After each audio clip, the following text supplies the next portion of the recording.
If you're watching this, you've been on Instagram, so you know the evil that comes with it. You've probably been on TikTok and all of these other social media, so you'll understand what I'm saying when I say social media brainwashes you to sin. It's so clear now that social media is literally the work of shaytan. Think about the fact that shaytan literally has his whole army of like goblins and goons that are working 24/7, literally around the clock to try and make you sin. And if you think about it, there are top researchers getting paid millions and millions of dollars to create these algorithms to pretty much make you sin. Maybe their goal is not directly to make you sin, but if you look at the content that always pops off the most, what is it? It's going to be content that's about sin. It's going to be haram content with music and women and all of these things. You've seen this for yourself. You literally don't have to go past the Instagram Explore page or the TikTok For You page to see that all around you is haram. And if we're being honest, it's probably one of the most effective traps of shaitan. I mean, just think about it and look around you. Every single person is hooked on their phone. It's gone to the point where if you say I'm on social media for 5 or 6 hours a day,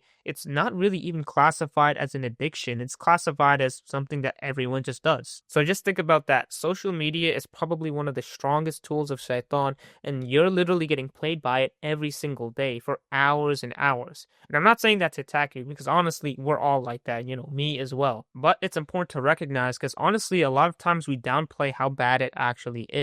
A lot of times we cope and we say, I use social media for maybe Islamic content, for things that are completely permissible. But the truth is, if you're trying to watch Islamic content or things that are good for you, you're going to have to go through 1,000 haram things just to reach that good content. And if you look at the effects of social media, there are so many bad things. Of course, everyone knows about wasting time and lowering your attention span, but you could even get to more hidden things like the darkening of the heart or sins appearing on the face. I have a video on that, and honestly, so many videos about the effects of sins, because that's a massive paradigm shift that's going to help you a lot to stop sins. But if you notice, the people who are most addicted and always on social media are usually the people that are most desensitized to sins. If you're on social media for hours and you're listening to music over and over again and you're looking at haram, then what that's going to do is going to desensitize you to anything else that's also haram. This is basically hardening of the heart or darkening of the heart. When your heart is hard, you're going to have no problem indulging in sin, and it's going to feel like nothing. It's basically desensitizing you to everything that's haram.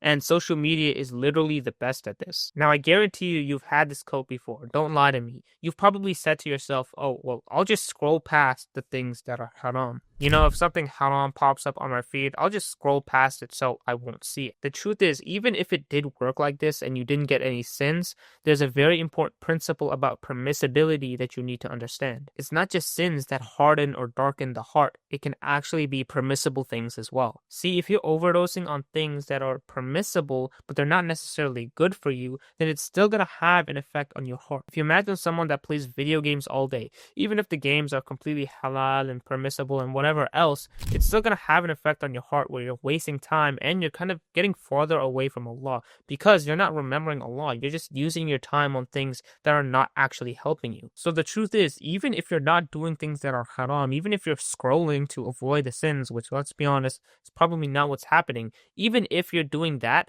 the permissibility aspect of it is still causing you to harden your heart and darken your heart. And when you have a hard or dark heart, every single sin is going to be way easier to fall into. So I know what I'm saying sounds harsh. It sounds like I'm saying all social media is completely haram and bad for you.